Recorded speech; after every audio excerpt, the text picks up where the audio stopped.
Hello all and welcome to this webinar series exploring gross examination and frozen section. This is the second webinar in this four-part series, and today's webinar is titled Gross Examination Frozen Section of Breast Pathology and Oncology Surgery Specimens. My name is Professor Kedar Devdar and I am the Royal College's International Regional Advisor for the Southeast Asia region. Giles Hanratty, the college's international education officer, and I have formulated this program with help from Professor Martha Cohen, guidance from Professor Martha Cohen, who is a Vice President of Learning of the Royal College of Pathologists. This is the agenda for today. First, I will provide an overview for say few minutes, 5 minutes, and then we have Dr. Ayushi Sahai's lecture on gross examination, frozen section of breast pathology and oncology surgery specimen. And later on, it will be followed by a question and answer session, which will be moderated by Dr. Asavari Patil. If you have any questions throughout the presentations, you are welcome to put them in Q&A box below, and we'll aim to answer them later in that session.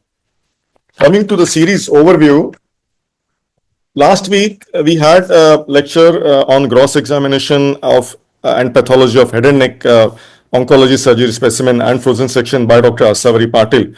This week, this Wednesday, today, we are having lecture by gross examination and frozen section on breast pathology specimen by Dr. Ayushi Sahai. Next week, on 19th February, we will look at gross examination, frozen section of gynae pathology and oncology specimens. And finally, on 26th of February, we'll look at gross examination colorectal carcinoma specimens. Below is a link, actually is the to the Royal College of Pathologists, and for everybody, if you can write it down, or you can register for the webinar, or you can take a picture of it. Mind you, if you wish to join the next webinar, you will need to register for them individually via each event page. So at the Royal College of Pathology website, this is GEFS. This is the area where we get section webinar series, and this indicates the event in part of this webinar series. To provide today's lecture, we have Dr. Ayushi Sahai, who is currently a professor and pathologist in Department of Pathology, Tata Memorial Hospital, and Homi Bhabha National Institute, Mumbai, India. Dr. Sahai has been a consultant at Tata Hospital from 2014 till to date. She previously was a consultant at Seven Hills Hospital, Mumbai from 2012 to 2014. Before that, she was senior resident at SMS Medical College, Jaipur, and at All India Institute of Medical Science between 2008 and 2010. Dr. Sahai's interests are breast oncopathology as well as neuro-oncopathology and digital pathology. She has published over 150 papers in national and international journals, and she has received awards for best poster and oral presentation, including V. Ramalinga Swamy Award, Srimati Kunti Devi Mehrotra Award, and Dr. H.D. Tandon Award for Best Poster Presentation, in addition to ISNO Travel Award and Best Poster. Thank you, Dr. Ayushi Sahai, for taking your time and letting us know and going ahead with this presentation. I think I'll stop sharing now, and Dr. Ayushi Sahai can take over. Dr. Ayushi, over to you. Thank you, sir, for this kind introduction and for including me in this series on gross and frozen section examination, in which I will be covering breast today. I would like to just share my screen. Also, I would like to thank Mr. Giles. As sir has mentioned, he has been instrumental in setting up this program as well as guiding us through the various steps that we have followed to reach where we are today. And I will just be starting my presentation and using a pointer. So today I will be in the series that Dr. Kedar introduced. I will be covering the gross examination and frozen section of breast today. These are my disclaimers. And this is my overview. Basically, I will be covering about the type of specimen we received and the various data sets which are used. In addition, when I go through the various specimen and how to gross them, I will also try to cover the importance of each and every step of grossing and how it relates to the final report and to the treatment of the patient. I will be ending with the frozen section of breast specimen. So these are the type of specimen we received at our institute. Now the type of specimen can vary a little here and there with the type of practice that is done at your institute. But in general, at an center with where oncological specimens are received, the some of the most common specimens are mastectomy, and in cases where there is an excision of a palpable tumor, you get wide local excision or lumpectomy.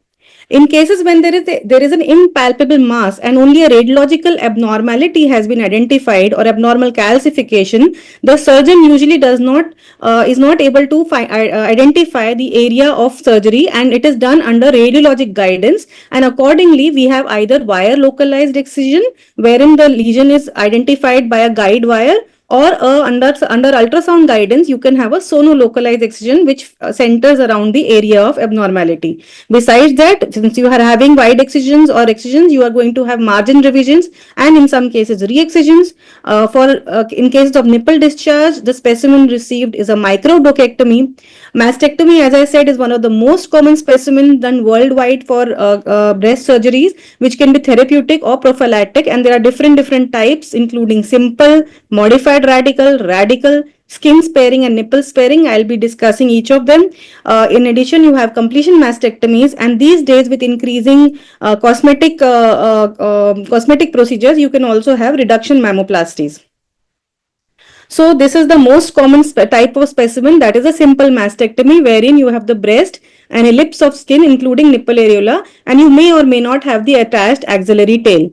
Now the extent of the type of mastectomy depends on the amount of skin being removed as well as the vertical extent of excision. So in case of a simple mastectomy, the plane of excision of the surgeon will pass through this fascia above the muscle here. So this is called a simple mastectomy, and if a part of the muscle is also included, that becomes a modified radical mastectomy including axillary nodes. And if the whole muscle is lifted off from the chest wall, that becomes a radical mastectomy. Coming to the skin removal, if the skin ellipse is completely removed, it is called a simple mastectomy, but with increased options of cosmesis and reconstruction available these days. There is an attempt by surgeons to preserve as much of the skin as possible, since if the majority of it is not involved and is usually far from tumor, hence there is an attempt to preserve the skin, and accordingly, if only the nipple is attached, it is called a skin sparing mastectomy, and if even the nipple is spared from the surgery, it is called a nipple sparing mastectomy. And to what do we attribute the different procedure that is done on the patient? It depends on a multiple clinical as well as the hormone status of the patient, the aggressiveness of the tumor, receptor status, how many tumors there are identified, and besides that, the availability of adjuvant therapy, because if a conservative procedure is done, then adjuvant therapy is imperative. Besides that, the intent of surgery, but most important is patient choice. Now, there are various guidelines and histopathology reporting performa that are usually have been devised over the years by the College of American Pathologists, the Royal College of Pathologists, as well as the American Joint Committee on Cancer, the AJCC, which keep updating these performa over time. But in recent times, the International Collaboration on Cancer Reporting, that is ICCR, has tried to bring all these different performa on one single platform and has published in 2023 the most updated guidelines combining the points of most of the common reporting performa available, and accordingly there are the data sets which are for DCIS, invasive breast carcinoma, in post chemotherapy assessment of breast, as well as surgically removed lymph nodes. I would recommend everybody that these are available freely online, and I would recommend everybody to go and read them, because not only do you get the various data set that have to be included in the report, but again they also describe in detail the importance of each of the points. So these data sets assist the pathologist to provide the useful, comprehensive and complete report, so that the disease can not only be accurately staged, but accurate treatment decisions can be taken, which is guided by the histopathology report. So, according to the ICCR latest guidelines, the data set for breast cancer reporting includes all these various parameters, and some of them are defined as core parameters that definitely have to be included in the histopathology report, while some parameters which can be useful in your practice or might help your oncologist, but they are not essential for the report, are called non-core. In certain specimens, some parameter can be core or non-core depending on the type of specimen and the type of lesion identified. But the general principles of grossing remain the same for all specimens across the body, that the first and foremost important parameter is fixation, for which we require 10% neutral buffered formalin. I cannot emphasize this enough, especially in a fatty tissue like breast, that fixation and the adequate fixation time is the most essential baseline from which the specimen, the grossing, the reporting of a specimen starts. And in breast particularly, because of the requirement for biomarkers and downstream genetic testing, the initial fixation, which has bearing on all of these, is very important. And as per the ASCO-CAP recommendation, that is the American Society of Clinical Oncology and CAP recommendations, the cold ischemia time, that is once the specimen is out of the body and before it has been put in formalin, should be to a least minimum less than 1 hour. The duration of fixation minimum 6 hours to maximum 72 hours for getting the appropriate the biochemical biomarker results.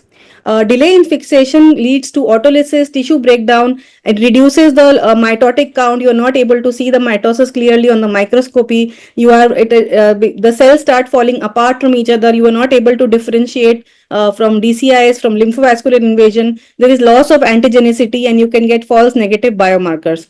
So that is why the most important step starts right here from the beginning, that fixation. The fixative, preferably when you fix the specimen, it should be preferably 10 times the volume of the specimen. And if you are expecting a delay, it is recommended that you advise your surgeon to slice the specimen through the tumor from the posterior aspect so that the orientation can be preserved.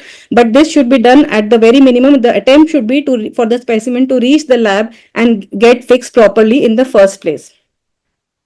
Before you begin grossing, there are certain parameters you should always look at before you pick up the specimen and start grossing. This includes relevant clinical information as available. It should be the protocol should be instituted in your hospital in such a way that this information comes to you or should be accessible to you by either electronic medical records or relevant forms attached with the specimen, which include history, the site, laterality, location, the relevant radiological findings of the patient, any previous biopsy which has been done along with the biomarker status, any prior therapy the patient has received, the type of specimen and surgery that has been done which you have received, the type of specimen of the lymph nodes, and of course the orientation of the specimen, the list of all the specimens sent to the lab, and any clips, sutures or markers placed in the specimen. Every lab should devise their own performa so that this kind of information is received is available to the pathologist before they begin the grossing.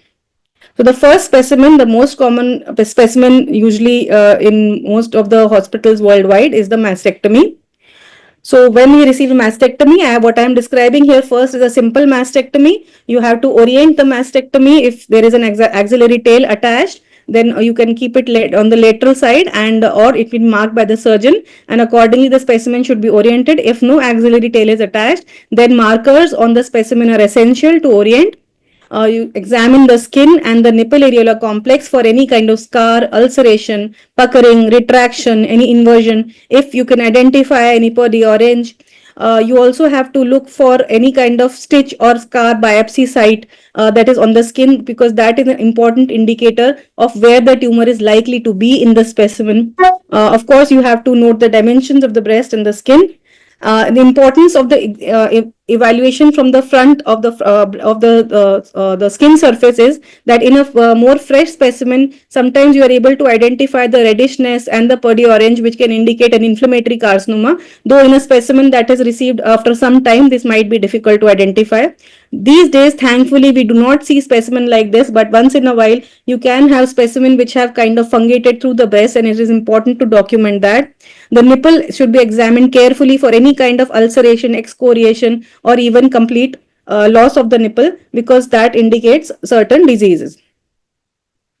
So after the skin has been examined properly, you have to turn the specimen around and you have to ink the base or the posterior margin. Now this has to be done over the fascia, that is on the plane that it has been taken out from the body, and the axillary tail is obviously is not an exact margin because it is not lifted out over a facial plane. So the requirement is to ink the base or the posterior surface over the fascia. You have to slice the specimen at 1 centimeter interval in a mastectomy and through the posterior surface, and place cotton swabs dipped in formalin in between the slices so that the formalin is able to penetrate.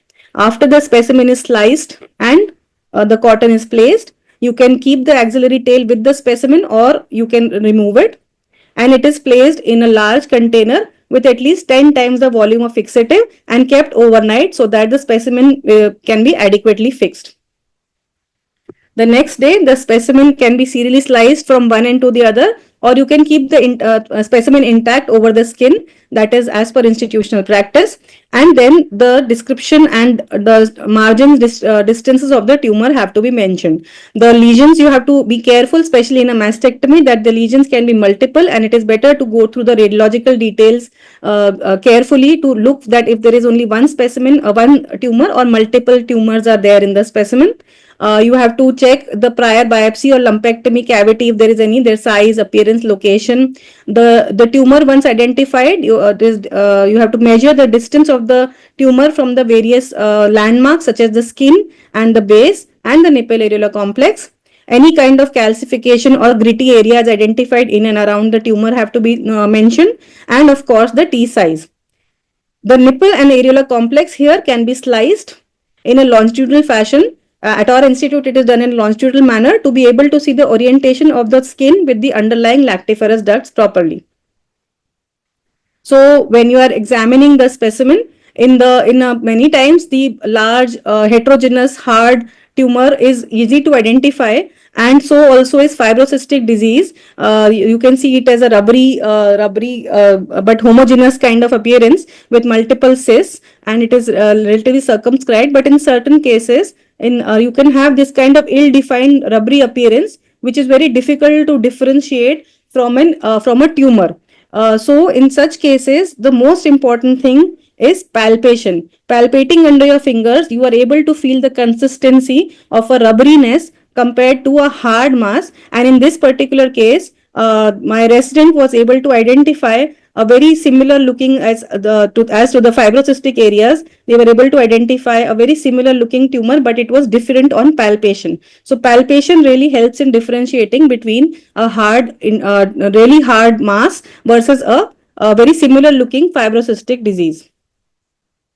The other thing that can be identified on gross examination is DCIS. Now DCIS, in a palpable large DCIS, you can see these multiple dilated ducts filled with yellowish material, and they can be gritty to feel. So also you have to try to identify any kind of invasive tumor in and around these areas of in situ disease.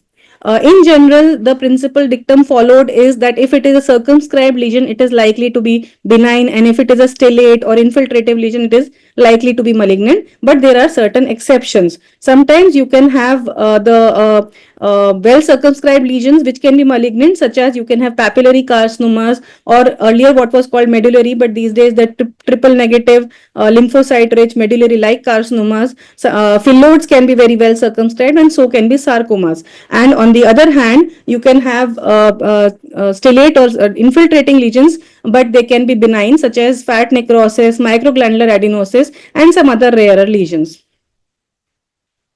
So this is a typical well circumscribed and encapsulated lesion with slit-like spaces and homogeneous appearance, which is a fibroadenoma. And in contrast, here you can see similarly well circumscribed but lobulated tumor, which is bossulated and raising up the skin surface and fleshy in appearance, which is obviously a sarcoma or possibly a Phyllodes tumor. So a gross appearance can help you give a potential diagnosis, provisional diagnosis also. So what sections do we take in a mastectomy? First of all, the tumor sections, you have to take the largest cross section of one slice, in which the tumor is identified, the largest cross section, and at least one section per additionally involved slice. The dictum being one section per centimeter of the tumor for large tumor. If it is a small tumor less than 2 centimeter size, it is recommended to submit it entirely. It is very important to include the surrounding breast adjacent to the tumor. Many times we see section in which only the tumor part has been completely cut off and the rest of the surrounding tissue is trimmed off in the tumor section. This is not required. In fact, it is important to include the area just surrounding the tumor because number of parameters are assessed peritumorally rather than intratumorally, which I'll be covering later on. The base, the posterior margin has to be taken. It is preferably taken as a radial margin along with the tumor, the nearest closest posterior margin. And if the tumor, most of the time there is no other additional margin required in the case of a mastectomy. Only if the tumor on serial slicing is identified very near the medial or the lateral margin, abutting it or very near, which generally does not happen in a mastectomy, but just in case if it is, then only that particular margin can be inked and taken. Otherwise, the only major margin in a mastectomy is the posterior margin or the base.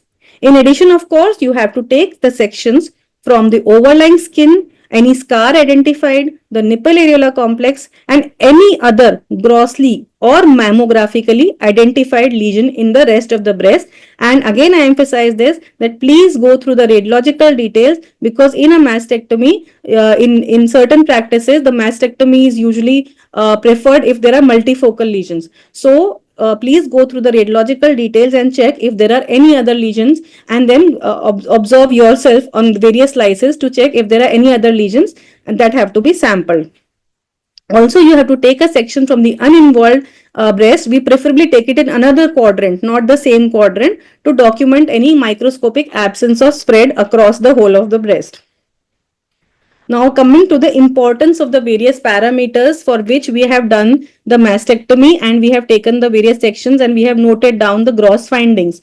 First and foremost is the tumor T size, for which a pathologic measurement, either gross or microscopy, is considered the gold standard and has stood the test of time. This T size refers to the single largest dimension of the largest invasive carcinoma to the closest millimeter. The importance being that the AJCC staging system, that is the TNM staging system that is used all across the world, the T size determines the first initial T stages, that is T1, T2 and T3. The T1 being less than or equal to 20 millimeter or 2 centimeter, T2 being 2 centimeter to 5 centimeter, and T3 being more than 5 centimeter. And if it is very small, less than 1 millimeter, it is a microinvasive carcinoma. So these three T stages are determined by your pathologic either gross or microscopic measurement, and this is useful, of course, for prognosis and deciding the adjuvant therapy. How do you measure the T size?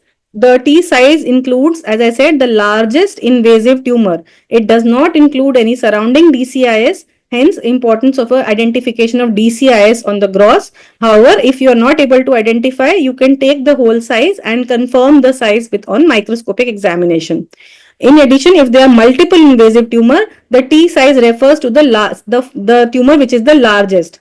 And if there are multiple tumors in which gross you are not able to differentiate, then the whole tumor multiple tumor size, if there are no identifying features in between them, it is difficult to differentiate on gross, then the whole thing can be taken as the invasive tumor size.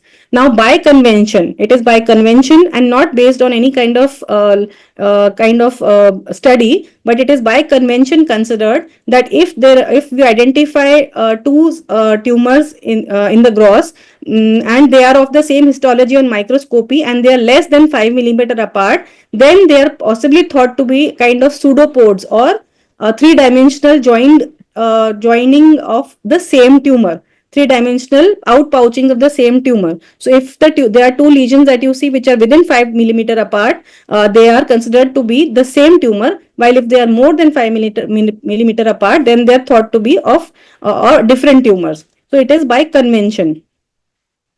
Now, also you have to remember that extensive intraductal component is a feature, one of the core features of the report, which is defined by there are two types of extensive intraductal components. You can have DCIS when it is more than 25% of the area within the invasive carcinoma, as well as DCIS present outside the area of invasive carcinoma, or you can have predominantly DCIS, which is associated with small, less than 10 millimeter or less, that is microinvasive carcinoma or carcinomas, which can be multiple. So in these two situations, it is labeled as extensive intraductal component in the report, and the importance is that it is a crucial factor for recurrence in patient treated with conservative surgery, and importance in gross being that to identify extensive intraductal component, the tumor section need to be taken with the adjacent breast to document this, since the DCIS has to extend peritumorally for us to be able to call it an extensive intraductal component.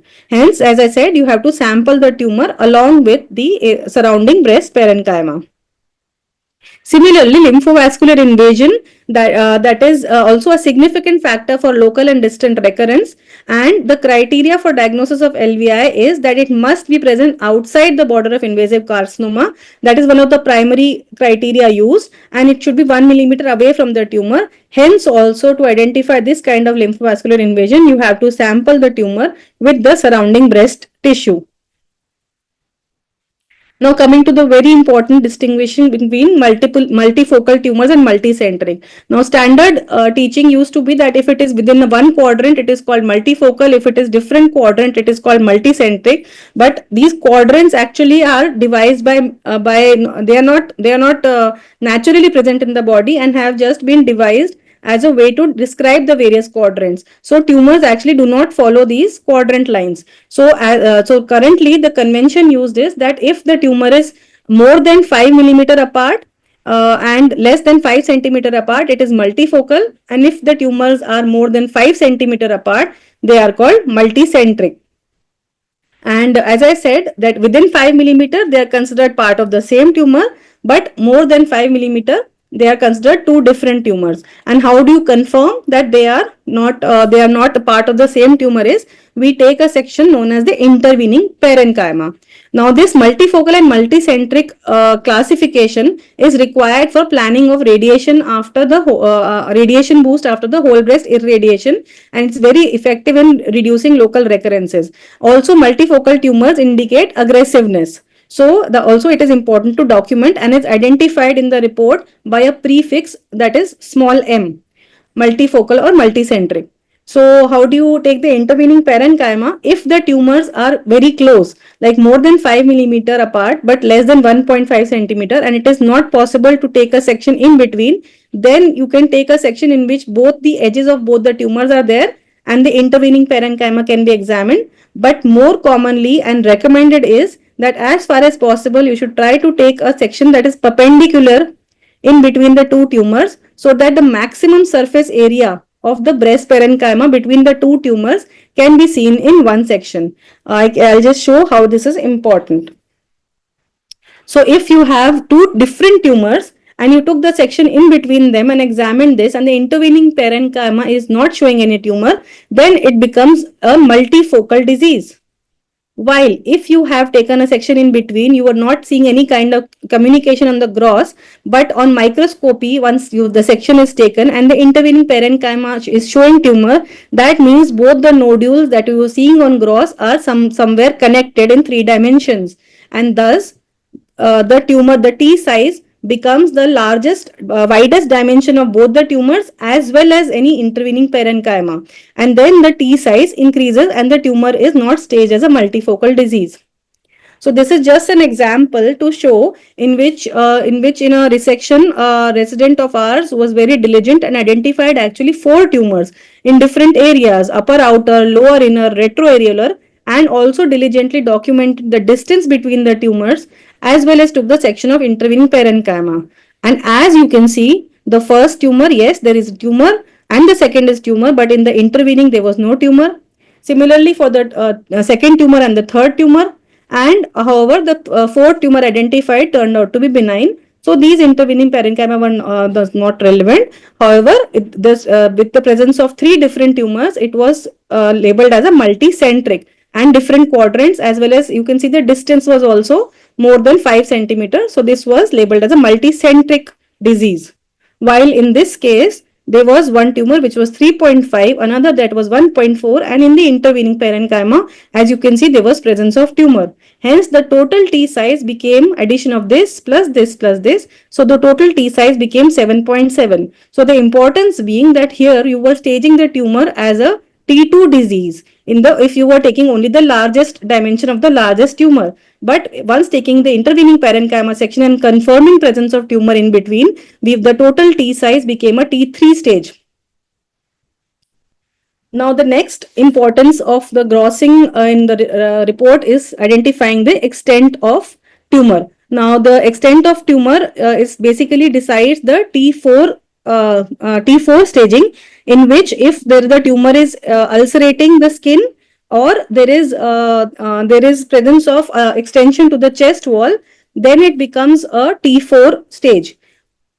So you can have a tumor extending to the chest wall. Now this does not include this is beyond the involvement of pectoralis muscle. Only involvement of pectoralis muscle does not make it a T4 stage, although that has to be mentioned, but the involvement of the chest wall. So this is actually most of the time a radiological or clinical parameter.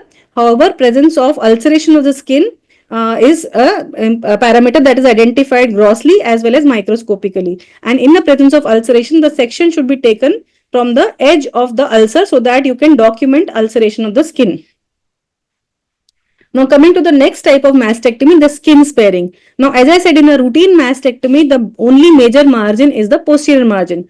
However, in a skin sparing mastectomy, because the skin has been lifted off from the top of the specimen, and so there are additional margins. By convention, a line is drawn between the middle of the breast from the medial to the lateral side towards the axilla, and the part above is considered the antero-superior, and the part below is considered the antero-inferior soft tissue margin. And these, when you are slicing the breast, you have to also take the distance of the tumor from these margins in addition to the base, and a section of the tumor with these margins also has to be given. The importance being that if the tumor is too close or involving these margins, then the surgeon might have to decide to revise their cosmetic procedure that has been performed, or the tumor, the radiation doses have to be adjusted accordingly. Similarly, the another specimen that you can get in the era of cosmetic surgery is the nipple sparing mastectomy. Here, in addition to the antero-superior and antero-inferior, as I mentioned, you might also have a retroareolar margin. Now, in our center, usually this kind of margin is sent as an NAC undershave, nipple areolar complex undershave, which is sent in frozen section. And if this area is free of tumor, then only the surgeon goes ahead with a nipple sparing mastectomy, and I will be covering this under the frozen section. But if the importance being that if any of this margins as well as the nipple areolar complex undershave, or this area which is marked by the surgeon as the under surface of the nipple, if they contain the tumor, then the surgeon might decide to excise additional tissue of the nipple areolar complex. Now, one of the specimen that is many times grossed, kind of ignored or neglected, is a completion mastectomy, because it is not the primary specimen and it usually comes later after some procedure has been done.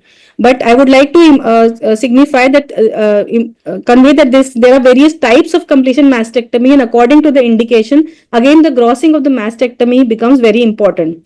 So most of the time the completion mastectomy is following a prior excision, and it can be due to involved margins which were identified intraoperatively, or it can be due to involved margins which were identified subsequently after the report of the wide excision was ready or the prior surgery was ready. It can be due to presence of residual tumor or a recurrent tumor in a patient who has earlier undergone a procedure. So you have to check the history and check why a completion has been done, what procedure was done earlier, and if any margins were reported positive at that time. Accordingly, your gross has to be focused on that.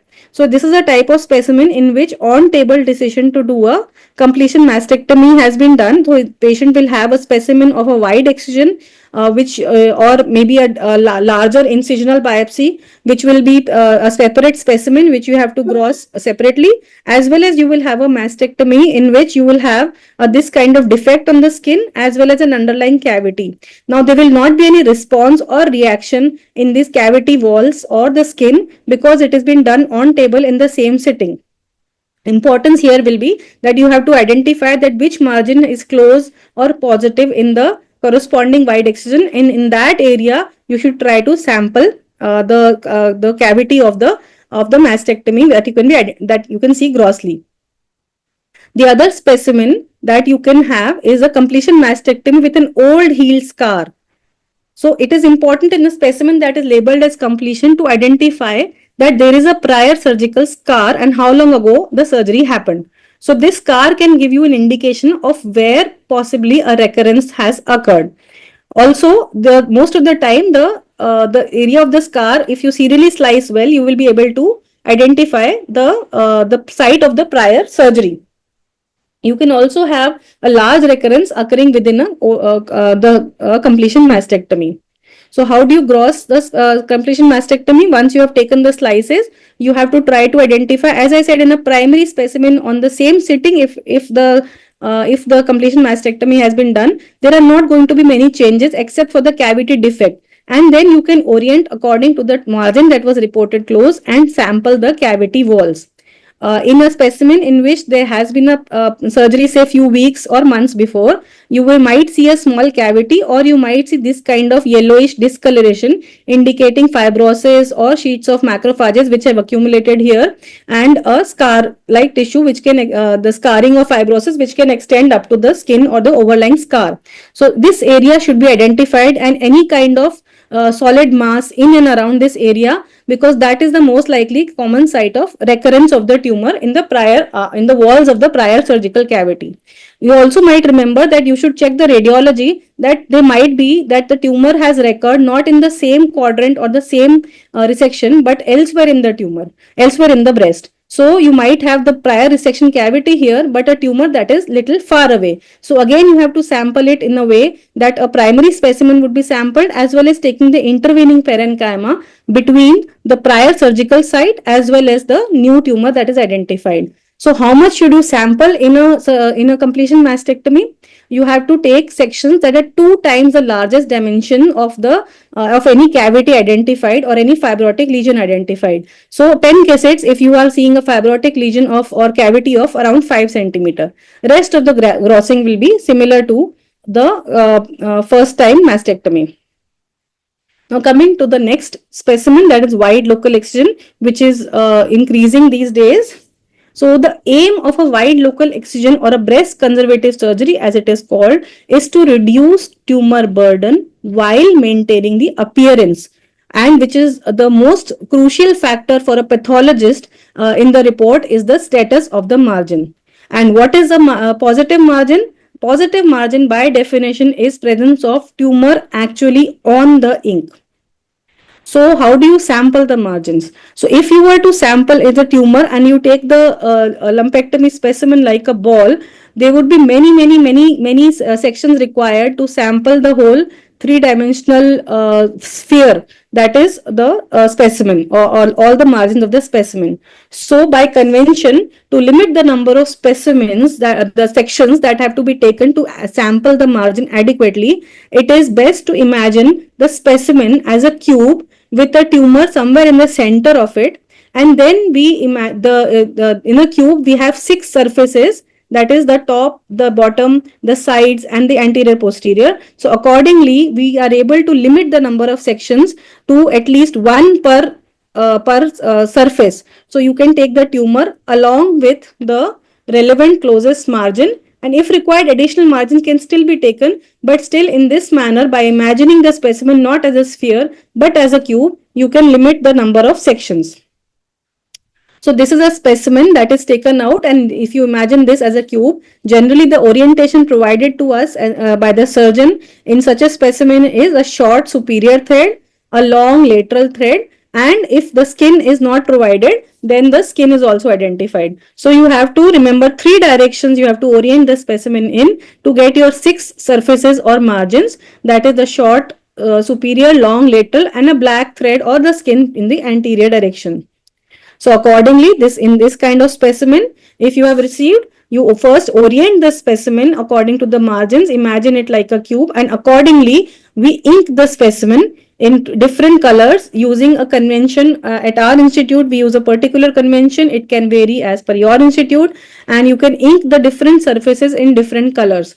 You can even ink the surfaces in the same color, provided while taking the section, you put only one margin in each section. Then you can very well ink the whole specimen in particular one color, most commonly black. But if the specimen is such that you plan to give more margins in one single section, then it is better to color it in different colors. So what are the margins that we give? As I said, we generally prefer to give perpendicular or radial margin, especially when the tumor is less than 1 centimeter from the margin. It is best to give that you give the section of the tumor perpendicularly, you include the margin that has been sampled, so that the distance of the tumor from the ink can be adequately measured under microscopy. You can also give tangential or shave margins, that is, when the tumor is quite far away, like 1.5 to 2 centimeter or more from the margin, then shave margins are acceptable, with the caveat being that here, if any kind of tumor is identified, then it is a positive margin and you will not be able to measure any particular distance. Any kind of tumor present in a shave margin is positive and an absence of tumor is negative. However, you can sometimes convert a shave margin into a radial margin, especially then when we receive the separately sent cavity shaves or revised margins of the specimen. In such cases, the outer surface, which is now the new margin, we ink that and we slice it serially and embed each section in such a way that now if there is any tumor present, we can measure its distance from the margin. So this is a shave that is converted into a radial margin. So just to show you an example, in this small lumpectomy specimen, there were multiple margins and this was quite far off. This can be given as a shave, but these are closer and definitely deserve to be taken as a radial margin. And in this particular direction, though it looks pretty close, when the section is given as a radial margin, you can see that this is the cauterized ink margin right here, and this is the tumor where it is ending, and because the specimen has been given as a radial margin, the distance from the tumor to the actual ink margin can be measured, as well as if the tumor would be extending to the margin, it would be easier to identify. So this way the radial margins help in measuring the distance as well as identifying properly the involved margins. And how much do you sample the margins? You should try to give at least one section per margin, and if they are close, you can even in different slices of the specimen, if you are finding margin closer in some other area, you can also give multiple sections, but minimum at the very least you have to give one section per margin. So what is the importance of giving the margins in a wide excision specimen? Of course, if the margin is involved, it is considered a predictor of local recurrence and the surgeon might decide to do a re-excision and or adjuvant therapy will of course be required. Now, as I said, the definition of positive margin is any tumor on the ink surface, either grossly or microscopically. It is many times they ask if the tumor is close. So as per protocol, we do indicate if the tumor is close, that is within 5 millimeters, it should be documented. It might impact the surgeon's decision whether they want to revise or not, but does not make a positive margin. It is categorical that any tumor on the ink surface is considered a positive margin. For DCIS though, it is considered that any DCIS 2 millimeter away from the ink margin is considered adequate, but as it is well known that the pattern of involvement of DCIS can be like skip lesions, so it does not guarantee any absence of DCIS in the adjacent tissue. Now, it is a non-core feature that the extent of involvement of the margin also sometimes, if required by your clinicians, you might want to include that whether the margin is involved in a unifocal manner or a multifocal manner or extensively when it is more than 5 millimeter broad front of involvement. However, this is a non-core feature. It is, as of now, an optional feature. If your surgeon or your practice requires it, it can be included. So these are the definitions for the unifocal, multifocal, or extensive involvement for invasive carcinoma and DCIs, which are given in the ICCR datasets. Now, the reason that the margin assessment can be erroneous is that sometimes in big specimen, due to weight of the specimen gets flattened and lose height, or it might lose orientation from the OT to the grossing table. So, general dictum is that if you are not able to orient it before cutting the specimen, please involve your surgeons, call them, pick up a phone, call them and ask them to come and see and help them orient the margin again before you cut the specimen. Because margin, if it is not grossed correctly in the first instance, it is never possible to go back and correct and try to identify the margin later. So please try to orient in per primum with the help of your surgeon, and which it is going to be a very important parameter as part of your report. Coming to the regional or axillary lymph node, now this is the first station of metastasis of the breast cancer, and as we all know, we have read even from our undergraduate days that it is the single most important prognostic factor deciding the prognosis of a breast cancer.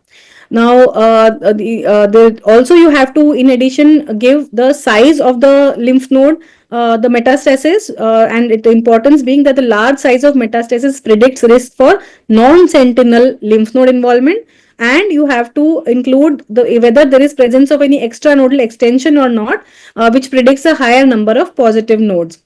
Now, the specimen that you can receive from the axilla include the sentinel lymph node, which can be intraoperatively using dye or radio tracer, or you can have low axillary sampling, which basically means the anatomical sampling of the level 1 fat below the intercostobrachial nodes. Basically, the level 1 fat, only that fat is taken out, and it has been shown that if you have a minimum of at least 5 nodes that have been sampled as a low axillary sampling in during frozen, and they do not show any metastasis, then the rest of the axilla can be spared, similar to a sentinel lymph node, but a low cost alternative. Also, you can have, of course, axillary clearance, or the other specimen you can have is internal mammary nodes and any other nodes clinically or radiologically relevant. And how do you gross the node? You gross the axilla, as I showed you in the mastectomy. You have separated the axilla. You have to serially slice it medial to laterally. You have to again fix it overnight with the mastectomy, and then next day, once the axillary fat is properly fixed, then you dissect the nodes and record the number of nodes submitted per block. And the size of the largest node with the cut surface you have to mention in the gross. At least at the very least, a minimum of 10 lymph nodes is considered mandatory to be included in when an axillary clearance.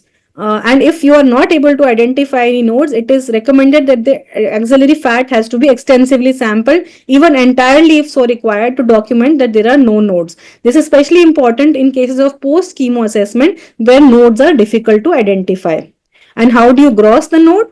In a large sentinel node, you bisect it, serially slice at 2 millimeter interval and submit it in as one node per block. It is important to not trim away the perinodal fat. As I said, you have to document the extranodal extension. So for that, you have to have the perinodal fat. The perinodal fat should not be stripped away from the lymph node, and it should be included along with the I'm not saying that you should be submitting huge amounts of the axillary fat, but just perinodal fat should be preserved and included in the section with the lymph node. If the lymph node is very small, less than 5 millimeter, you can just bisect it and submit the entire node. And if the node is a large, grossly positive node, only one section full face of metastasis documenting as much of the gross, the large size during the gross, and one section through the metastatic area, including any area suggestive of extranodal invasion, is enough in a grossly positive large node. Now, the core data set for the lymph nodes include that you have to report the number of lymph nodes examined, the number of lymph nodes which are showing metastatic carcinoma, including the size of the largest nodal metastasis, and the presence or absence of extranodal extension. And how do you measure what is the importance of measuring the size of the largest metastasis?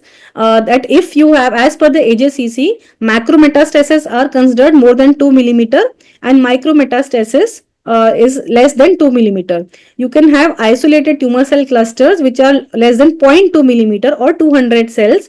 The importance being that macro and micro metastasis are basically counted as N1 staging. So at least nodal positive staging, while isolated tumor clusters, they are called N0 and they are not considered a positive node. However, it is you have to remember that in a post chemotherapy setting, even in the isolated tumor cells are counted as positive nodes, and they are given a category of Y, that is prefix for the post chemo status, and pathological stage N0I plus, and that indicates that there is presence of residual disease. Other than that, in an upfront setting, the macro and micro metastasis have to be documented, and they indicate the positivity in the end stage. Now, when deciding the size of the metastasis, AJCC considers the same as the primary breast, the largest contiguous focus of the carcinoma is considered as the largest size of metastasis in AJCC, and it is specifically said that it need not be intranodal. The tumor extending to the extranodal extension, if that is the largest dimension, then that dimension has to be counted. Or even if the deposit is present completely outside or without any lymph node around it, and it is present only in the soft tissue, then if it is more than 3 millimeter size, it is considered as a positive node with extranodal extension of the same size. Sometimes you can have this kind of spread of tumor cells all throughout, and in this case AJCC does not actually categorically specify how to measure, and it is said that your discretion is advised, that looking at the confluence or the distance between these kind of deposits excuse me, what is the largest size to be given. So this brings me to the next important assessment, is the post neoadjuvant chemotherapy assessment. Now, neoadjuvant chemotherapy is being given increasingly in all across the world, and it is given in locally advanced breast cancer, large operable breast cancer, and even recently early stage high risk breast cancer. So we have to be, once the chemotherapy started and is being given routinely, the post neoadjuvant specimen have to be grossed a little differently from what I have explained, so I'll be covering it separately. The utility of neoadjuvant chemotherapy is that it improves operability, it enhances local control. So for the surgeon, it improves the operability and it reduces the size of the tumor, so that what was earlier being considered a large size with a large volume of resection becomes a smaller size, and you can opt for conservative surgery. Also, response of the tumor to the chemotherapy given is an excellent predictor of outcome. And also it can be used in various trial purposes for assessment of a drug sensitivity, for because a poor response provide opportunity for changing the medicine, and even complete pathological response is accepted as a criteria for approval of drugs in the trial setting. Hence, for these reasons, it is necessary to document the pathological response of the tumor. So what is the role of the pathologist in such specimen? Now, the role of the pathologist is determining the residual, not just determining the residual tumor size for this routine staging and treatment, but also to assess the response of the tumor, the degree of response of the tumor to the drug given. Also, you have to distinguish the treatment effect from the benign, on the benign breast from the tumor. You have to detect nodal metastasis in the presence of the treatment effect, and evaluating the margin status in such kind of specimen, which is very challenging. So the challenges for the pathology include that due to effect of chemotherapy, the tumor bed becomes soft, less defined, the cellularity reduces, and it becomes very heterogeneous. So the large hard masses that you are used to seeing on the upfront resection, they become very difficult to identify. The axillary nodes also become softer, atrophic, more difficult to palpate, and the yield becomes less. So also, you have to remember that the assessment of response can be variable, like the in different centers. So reporting parameters are also variable according to the institutional practice, and sometimes lack reproducibility. So all of these form challenges for the pathological evaluation. Hence, to help the pathologist, the Breast International Group North American Breast Cancer Group, that is the big NABCG, has produced very standardized guidelines for evaluation and reporting of the breast in the post neoadjuvant setting, and they have defined pathological complete response as presence of no invasive disease in the breast. That is YP, that is Y, as I said, is the prefix used for post-chemo specimen in the AJCC system. YPT0 or in situ is considered pathological complete response and no disease at all in the sampled nodes as well. This is considered a pathological complete response. So what are the type of response that you can see grossly? So in a specimen in which there is a good response, what you are going to see is that in the specimen there is either you are not able to identify the tumor bed at all, or you can see at the max a small fibrotic, little bit small scar like area. So as I said, the challenge is when there is a good response, the tumor bed becomes difficult to identify, and you are relying mostly on the information provided to you as according to the location and size of the tumor in the pre-chemo radiology and the post-chemo radiology. When you have you can have response which can be partial. So there are two types of partial responses. You can have a concentric partial response in which the whole tumor shrinks. So your cellularity kind of remains the same, but the T size reduces. Or you can have a heterogeneous kind of response wherein the different parts of the tumor respond differently. And so you can have something that is called a buckshot response, in which you can have multiple foci of residual tumor scattered throughout the tumor bed. And this actually is very difficult to identify because the areas in between the viable nests become very fibrotic, or they do not have the hard character that I told you that you have to identify in palpation. So this kind of response you have to again rely very much on the pre-chemo tumor size that was given to you on the radiology to identify the tumor bed. So this is the concentric response. You can see that there is a grossly viable looking tumor, and then surrounding it there is a fibrotic response, and this is what it would look like microscopically, that you have a highly cellular area but with surrounding areas of fibrosis. While in a buckshot response, you are going to see scattered nests of tumor cells here and there. You're going to have an ill-defined fibrotic bed, no definite single mass identified, and microscopically you are going to have scattered nests. So the response assessment also has to be done by the pathologist, and a number of response scoring systems have been devised by various people across the years and most of them have shown good correlation with the prognosis of the patient. Currently, the two most common systems used across the world are the AJCC and the residual cancer burden. The system, you can still have different systems in use in your institutional practice. So as a convention, it is best that you give the parameters for reporting of most of the common systems, so that your oncologist can kind of put the parameters together and according to the system that is in place, or it can be used anywhere in the world.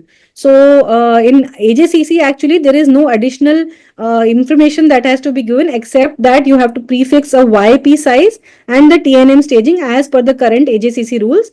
But the most common second most common system that is used is the RCB, the residual cancer burden, which has been devised by the MD Anderson, in which you have to provide the primary tumor bed area, the cellularity of the cancer in the tumor bed, the percentage of cancer that is in situ within the tumor, the lymph nodes, number of positive lymph node, and the largest diameter of the metastatic deposit. These parameters, if you enter into a freely available calculator that is available on this website, it gives you the result in the form of what is known as RCB class 0 to 3, and they have shown that these RCB classes have prognostic important. So if you have an RCB class 0, that means there is a complete pathological response, and then you can have minimal residual, moderate residual, or extensive residual disease, and accordingly the prognosis varies. So although there are multiple systems in vogue, and you can use whichever system you want as per your institutional practice, but it is best to provide at least this much information in your report so that it can be calculated if required, and any of the systems can be applied. Most of the system use these similar parameters similar to this, and any of the system can be applied to measure your response assessment. Now, the major difference between an AJCC and RCB system is that in an AJCC system, you have to give the T size as the largest contiguous focus, as I have explained. So, when there is a concentric response, the AJCC and RCB system are by and large the same. You can see that in the RCC system, AJCC system also, this would be measured as the T size would be this, while in the RCB also it would be the same size. The blue and the red are the same. Similarly, for the node, the largest contiguous focus in the AJCC and RCB are similar when there is a concentric response.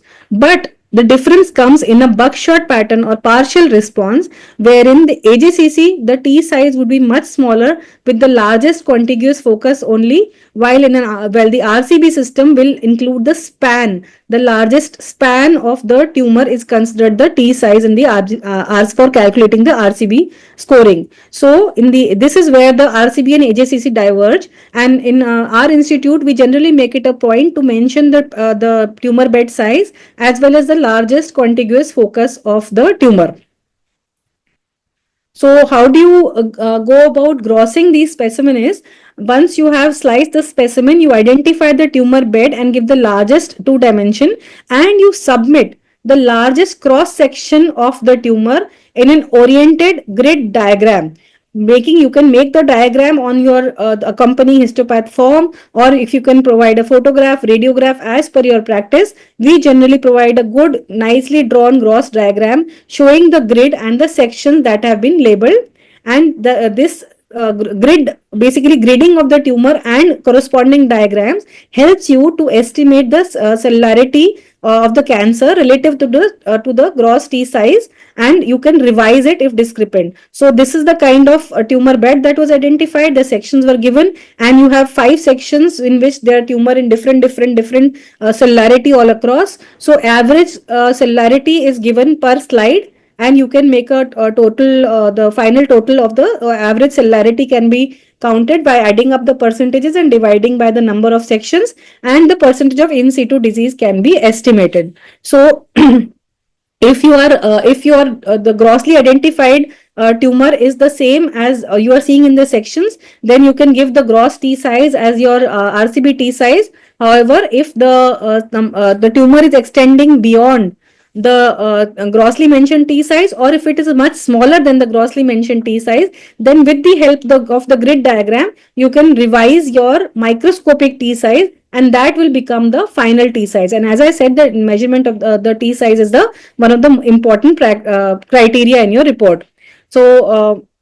So this is just to show you an example. When I say a grid, give a grid of the tumor, I do not mean the entire slice of a mastectomy from one end of the other. You have to identify the grossly identified tumor bed and any area of abnormality around it, and take a grid of that. You can divide it into multiple sections depending on the areas that you are finding abnormal, and you can make a grid diagram that where is the grossly identified tumor and any grossly identified tumor bed correlating with the radiology and any other surrounding area of abnormality. This should be included in a grid diagram, so that when you see the sections under a slide in the microscopy, you are able to confirm whether the grossly identified T size is correct or not, or the tumor, because of heterogeneous response, is spreading all over in a bigger area. So this is just to show you how we can reconstruct the T size microscopically. This was the grid diagram, and this was the sections taken. So these are the sections in which we have identified the tumor, and with the help of the diagram, we are able to place the section in such a manner so we can reconstruct the tumor and get the microscopic T size. Similarly, another example, just to show you that how the preoperative radiology and the biomarkers also help us in identifying the final T size. So this was a case in which the core biopsy showed a grade 3 invasive breast carcinoma, and the biomarkers were just hormone positive and HER2 or non-amplified. So the pre-chemo mammo showed the tumor size to be 8 by 8 centimeter, and the post-chemo mammo did not show much response. However, when the specimen was received, only about grossly visible tumor was only about 4 centimeter in size. And however, with the help of the radiological findings, the resident did identify that there was an linear area of abnormality around the tumor that was extending in this direction, and so they gave a complete grid of the tumor along with the area of abnormality. And so these ill-defined fibrotic areas were also included in the grid, and there was a generous sampling because the tumor can have response extending beyond the what is grossly identified. So on reconstructing with the help of the diagram in the slide, we were able to see that yes, what the tumor was grossly identified as 4 centimeter did of course have the tumor, but in addition, in the fibrotic ill-defined areas, the tumor did extend beyond the grossly visible T size, and we were able to reconstruct with the help that around 2.5 centimeter the tumor was extending beyond what was grossly identified, and the final T size after measuring from one end to the other with the reconstruction we were able to give the T size instead of again T2 it became a T3 tumor with a total T size of 7 centimeters. Now, how much of the specimen has to be sampled in a post-chemo assessment? It is recommended that you have to do systematic sampling, as I said, in a manner of the grid. And because this saves time, it saves blocks, it accounts, keeps into account for heterogeneity of the tumor, heterogeneity of the response. And it is recommended that small specimen less than 5 centimeter size, they can be submitted entirely. But if they are larger, you have to, minimum criteria is 1 or 2 blocks per 1 centimeter of the pre-treatment tumor size. So if you have a post-treatment just 1 centimeter tumor, the requirement is not one section. It is for the pre-treatment tumor size. Suppose it was 5 centimeter, then at the very least 5 sections have to be given in a grid manner. We generally prefer to give at least 2 or 3 parallel grids so that we are able to, in a large tumor, so that we are able to reconstruct the T size properly. So the recommendation for large tumor is at least 5 representative blocks of a cross section of a pre-treatment area of involvement, and you can have a maximum of 25 blocks, not more. But yes, if it does not correlate with the microscopic finding, do not correlate with the gross findings and as well as the radiological findings, then you might have to go and sample. The most important, most common culprit being fibrocystic disease, which can become very intimately admixed with the fibrotic tumor bed. And in that case, your gross size and T size might be different, and you might have to go back and sample more. The lymph node sampling is similar to an upfront surgery generally. So this brings me to the last section of my presentation, that is the frozen section for breast specimen. So the indications for frozen section is there are multiple frozen indications in the breast. The most common actually for which generally it is done is axillary lymph node evaluation, and in which can include sentinel lymph node evaluation or a low axillary sampling, or post NACT node evaluation is also increasing worldwide.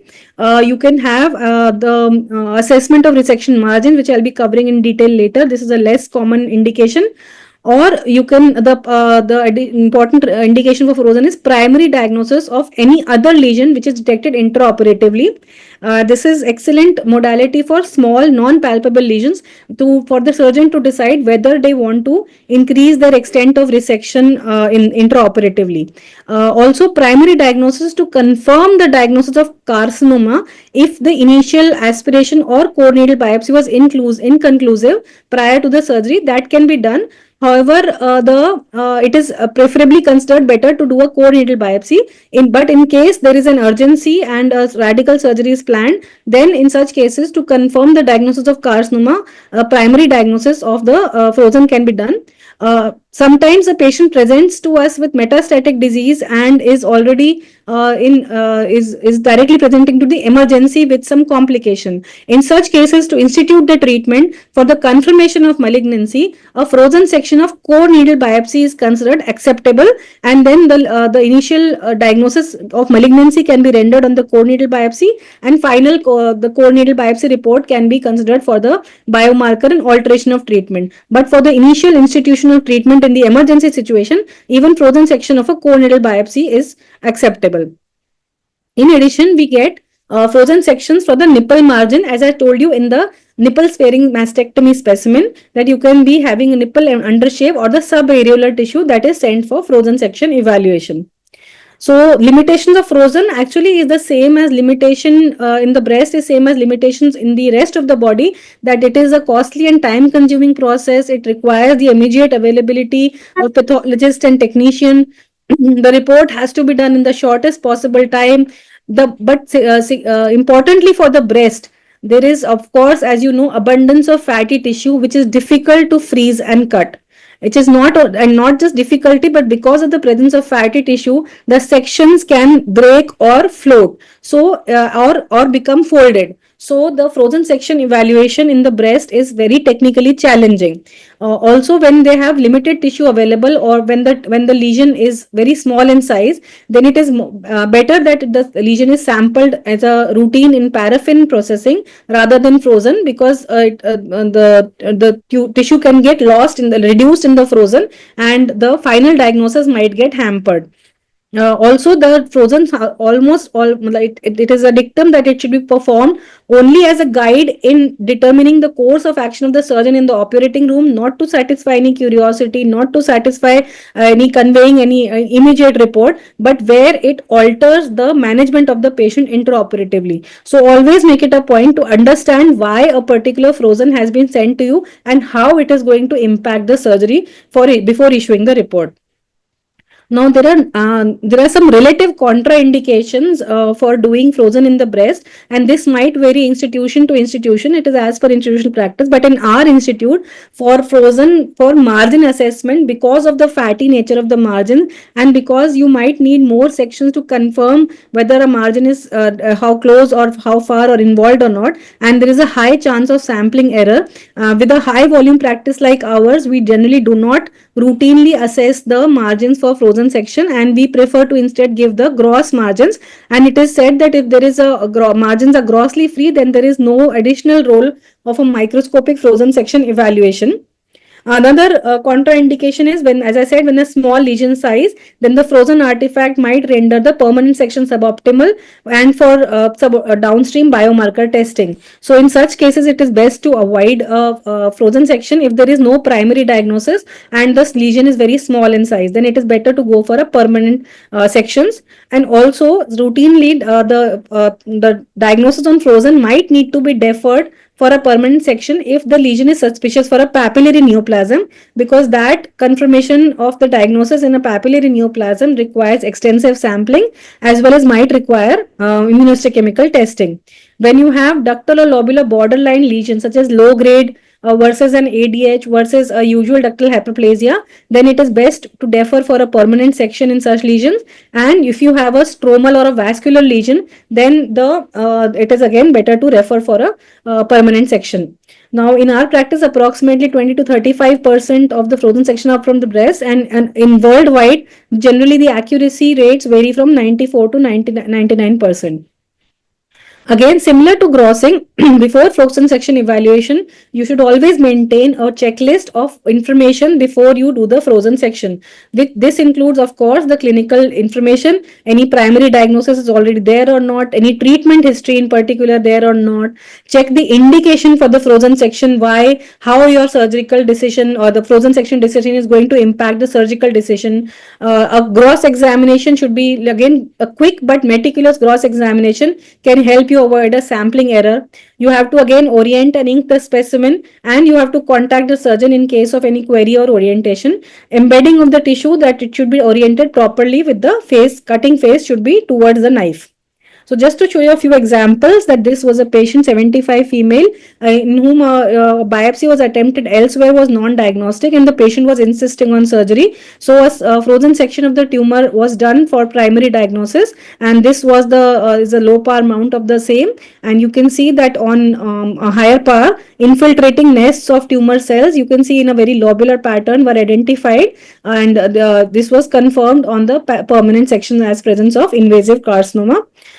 This is another case in which an 88-year-old female, she was a histologically confirmed breast carcinoma and was undergoing a right-sided modified radical mastectomy, but the perioperatively suspicious left-sided lesion was felt, which was sent for primary diagnosis, and this is a low power mound. You can see that multiple nests of the tumor were present. It is in this power very difficult to identify whether they are invasive or whether there is some kind of a intraductal process. However, on high power view, infiltrating nests of the tumor were seen, and it was confirmed to be a grade 2 invasive breast carcinoma on the opposite side, and the patient underwent a left breast conservative surgery in the same sitting.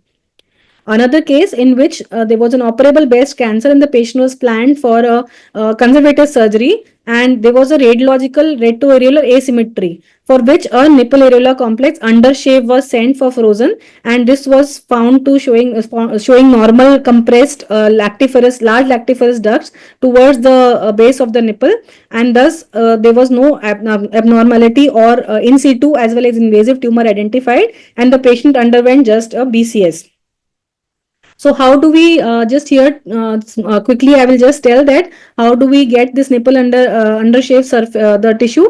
Now when a patient is undergoing a nipple sparing mastectomy, this is generally the plane of resection, and in such cases in this region, in the retroareolar region, the surgeon might send a small disc of tissue which is either is called a nipple undershave or retroareolar shave, and in this if there is a very small sliver sent, then this can be embedded directly completely as you can see here. It is embedded end face, and the upper surface or the inked surface is the cutting surface, and you can see that whether there is an abnormality or not. If there is any abnormality found, then the surgeon excises the whole nipple complex.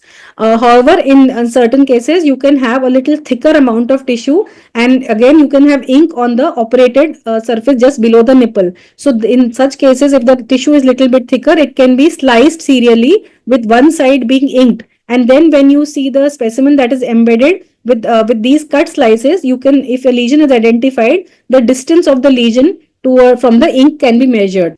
So in such cases you can see, so basically if you embed it in face, it is a shave margin, and if you serially slice it, you can embed it as a radial margin, and the distance of any lesion identified from the ink can be measured, and accordingly the surgeon can take a decision whether they want to go for a revision or not.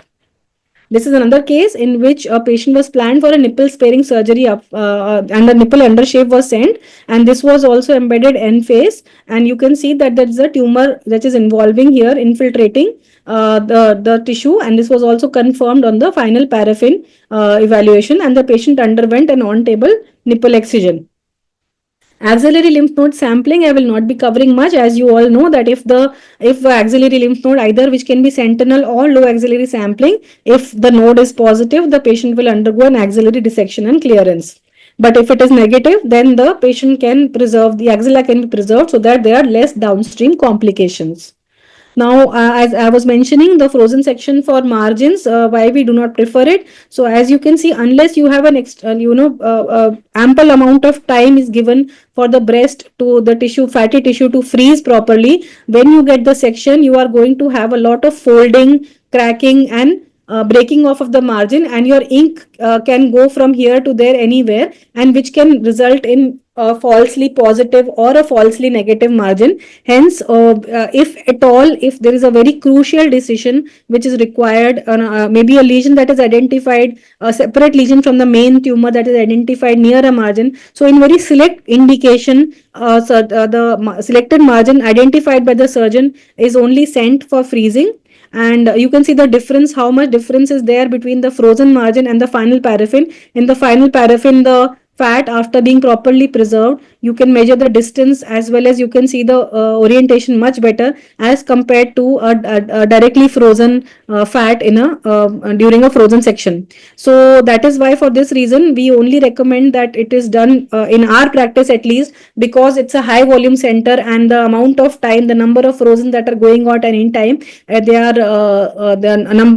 is very difficult to preserve, first of all, sample each and every margin, as well as preserve or freeze them for a long time. Hence, only selected margin which actually very crucially alter the decision of the surgery are given to us. So instead of that, when we receive a specimen in the frozen, after orienting it properly, we can slice it and give the gross margins, and if the gross margins are free, then the surgeon generally is content to wait for the final paraffin evaluation. So the take home message of my talk is that first and foremost, you have to remember adequate fixation is one of the beginning of your histopath report, and that directs the downstream management significantly. So adequate fixation, please convey to your surgeons if the tissue is not getting adequately fixed or not reaching you in time, that this is the most important step, and in your lab it is imperative that you improve the fixation practices, use 10% neutral buffered formalin, stick to the fixation guideline. The ASCO-CAP guideline describe the need and the methods very beautifully. You should know all the clinical details before grossing. Please make it a habit and practice to know, go through the report, go through the finding before picking up the specimen for grossing. Talk to the surgeons if the orientation or the specimen it is not clear, the type of specimen, the laterality, anything is not clear. Please talk, and because once grossed, it is very difficult to go back and reconstruct a kind of poorly grossed specimen. The reporting should be as per standardized formats. You should know the clinical implications of each parameter. I hope I have conveyed that adequately through my presentation. Please make grid diagram of the specimen and orient the specimen properly according to the diagram in the on the microscopy, and then you will be able to convey a lot much more information in your histopath report. Always try to do the clinico-radiological correlation of a post-NACT specimen so that you can do adequate sampling and assess the response properly. Frozen section is a very valuable tool, but it needs clear communication for implications on the ongoing surgery, given the limitations of fatty tissue in the breast particularly. So, I would just like to end by the common dictum that what the mind doesn't know, the eyes cannot see. If you do not know the importance of each and every parameter in your report and how it impacts the patient, then you will not be able to identify these findings on the gross or on the microscopy. So, keeping these factors and the parameters in mind, look at the gross specimen and the microscopy. Thank you.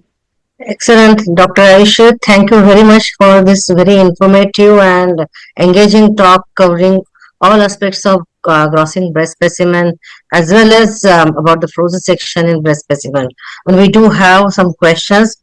I think during your talk you have answered some of them, but I'll just convey some of the most important questions to you.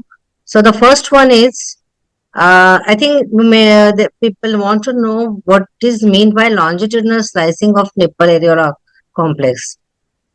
So as I showed in my photograph, what we do in our institutional practice is we slice through the nipple from the top to the bottom, basically from the anterior towards the posterior surface, so that we are able to get an orientation of the lactiferous duct reaching the nipple complex and where they are terminating, to get an idea of the large lactiferous duct, the DCI is extending, and if there is any tumor in the retroareolar region, how it is infiltrating into the muscle of the nipple areola complex just below the infiltrating the muscle and reaching the dermis, or involving we can directly see the involvement of the nipple the epidermis with Paget's disease. So to get this kind of an orientation of the underlying lactiferous duct reaching to the nipple, we take a section from the anterior to the posterior direction of the nipple and take two parallel slices.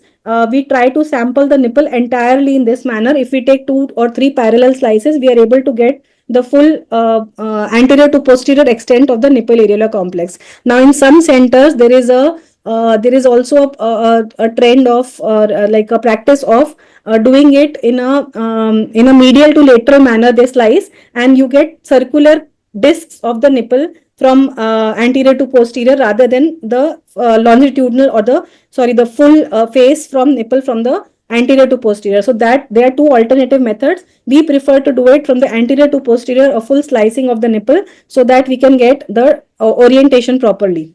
Okay, I think that that explains. Another question is, how do you measure tumor size in diffusely infiltrative lobular carcinoma? Yes, so that is one of the areas where the gross T size is likely to be erroneous because of the diffusely infiltrating nature. And here again, even in upfront setting, that is why we recommend that a grid diagram be made and the tumor be submitted even in the upfront setting in a grid fashion, what is grossly identified with the surrounding, as I said, peritumoral area should always be submitted in every specimen, so that when you see the sections, you are able to reconstruct that according to the diagram provided to you, that or photograph, that the tumor size that is mentioned on gross, that is either matching or not matching, and you can reconstruct the T size according to the extent in 2 dimensions at least. You can measure the extent of the lobular carcinoma by matching with the grid diagram microscopically. So because of the lobular infiltrative nature, it might be definitely extending much wider than what you can see on the gross. And with the help of a proper oriented specimen in which you are taking a grid diagram, as well as including the peritumoral fat, infiltrating nest can be identified, and from one end to the other, it can be measured. Okay. Now there's one question. Is there any significance of hole size measurement? That means I think it means like is it important to measure the or document the size of entire specimen? That obviously that is actually not for the management point of view. It Hmm. is, I think, more from the identification as well as the the Exactly. specimen that we have received. Then I think it is for that point of view that definitely the whole slice, that the mastectomy that you have received was this much in size with the skin ellipse of this much in size, that definitely has to be mentioned in report. It is not any this thing have going to have an impact on the management per se, but it is an identification parameter that you have received the correct specimen. Completely agree with I'd you. like to add Now, on in this. I think I agree with you. This is like total number of specimens received, and in one container, how many uh, tissue bits were received, and size of each tissue bit. It's worth documenting everything. Later on, if we have to go back and we have to find out, and it is identification, as you said, it is important to know exactly what specimen we receive. So definitely, that is we have to document that. Now, another question is about measuring size of the tumor, how to measure it. So I think I'll make it easier for you. It is quite complicated question like what is how to measure the largest diameter of tumor when the tumor is like the largest size is from medial to lateral, and we are cutting the specimen from anterior to posterior. So there are like different slices, and we have tumor in all slices, and that is entire thing is maximum size of or dimension of the tumor. How do we do that?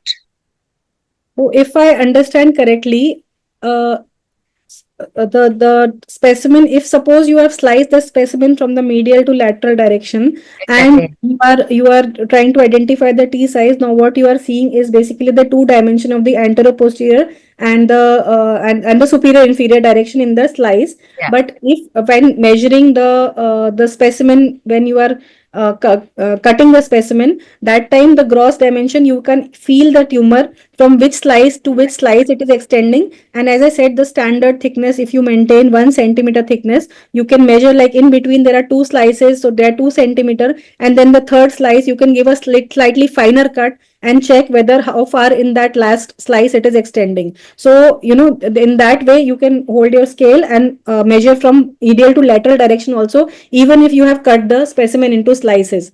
And sometimes even before you cut or slice the specimen, you are able to make out that the tumors is not extending like in a anterior posterior or superior, but the largest dimension is medial to lateral extent. So in that case, if required, you can even choose to cut it in a different direction. By convention is medial to lateral, you can always modify your cuts as per the specimen in front of you. And again, that is why it is very important to know the preoperative radiology, and they always mention the different dimensions and direction in their report. So you can even palpate and see that before you cut, that yes, the tumor is most longest in this dimension, and so I can alter my cuts so that I give in a superior inferior direction. So I can instead of medial to lateral, I can slice in a superior to inferior direction, and then I will get the maximum dimension in the medial lateral I can identify.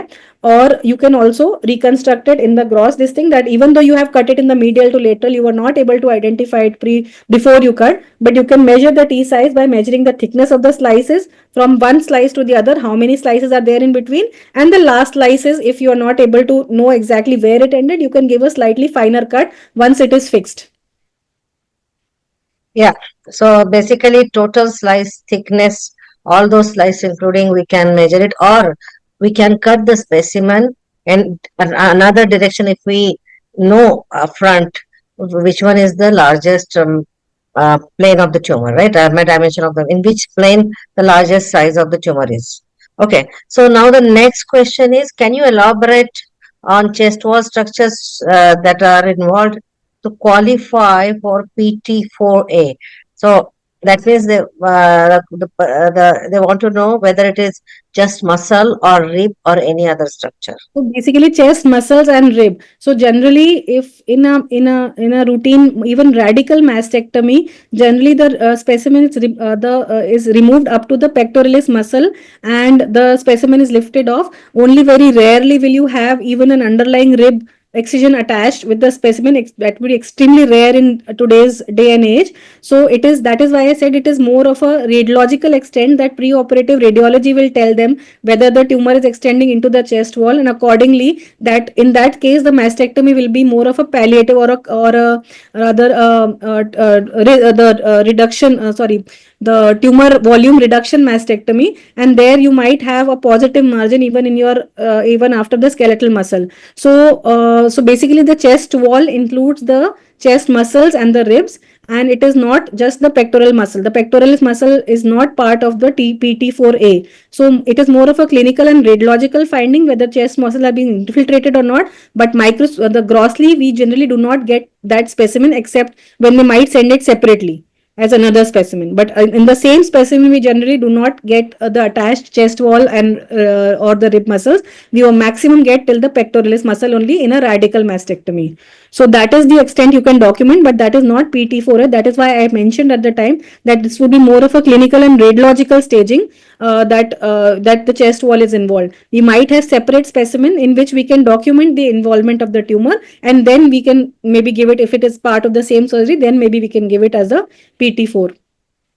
In our specimen, at that case, we would have only the muscle involved by the tumor extending to the tumor, and we can document at the base of the margin of the muscle is also involved by the tumor. So that is what we can document in such specimen. Okay, agree. Now there are many questions about multifocality and multicentricity.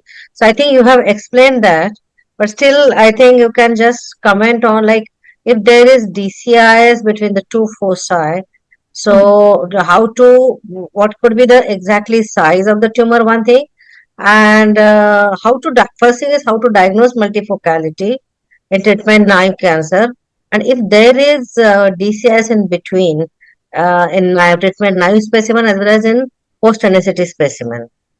So how do we take the tumor size?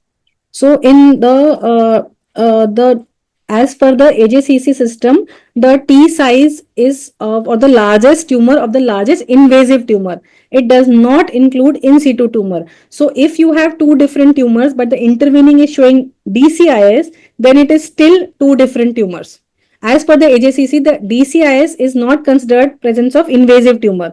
Only the presence of invasive tumor in the intervening, then your PT size will become big. If it is there is DCIS only, then there are still two separate tumors. So it will stage according to the size of the largest tumor. Now in the post chemo setting, this becomes more difficult. But first of all, you have to identify whether the tumor was multifocal to begin with, or whether it is due to response and that buckshot type of heterogeneous response that you are seeing two different tumors. So correlating with the pre-operative radiology in such cases is very important, that whether they identified a single tumor mass or whether they have also said there are multiple tumors in multiple areas. So in such cases, if there is presence of therapy response in between what you thought was grossly two different tumors, but you are seeing therapy response in between, or maybe residual DCIS or something. So then if there is response in between, then it is likely that they were all a single tumor and there is a heterogeneous response all across. Correlation with the radiology here would be paramount.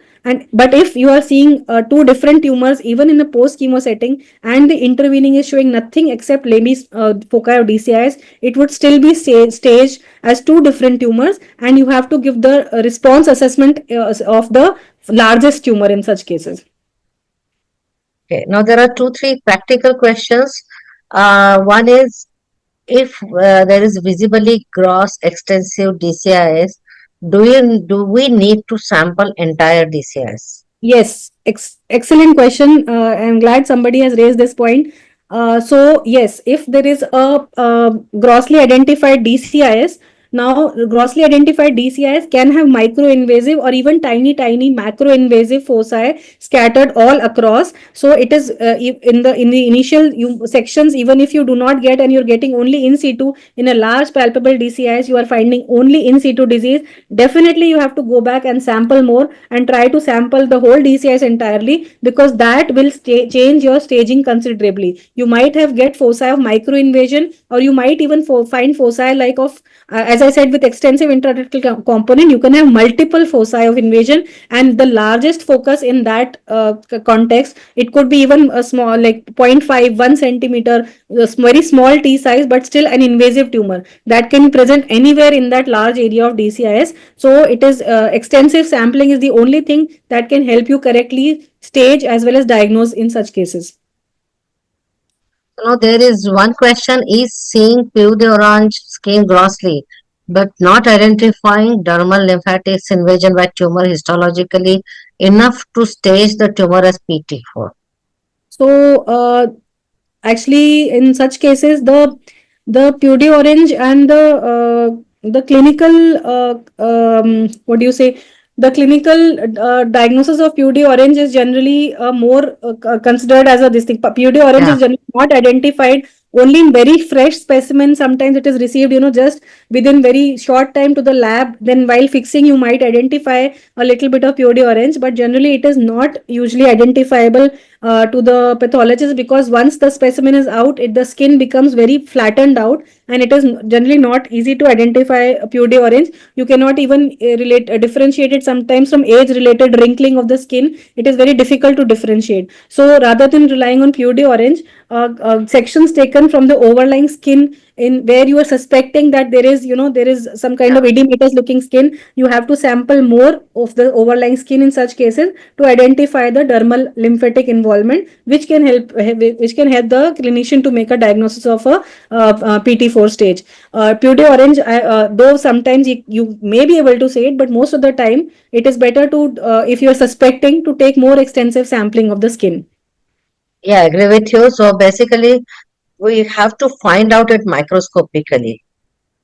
And now, another question is about satellite nodules. What is the definition, size, and distance?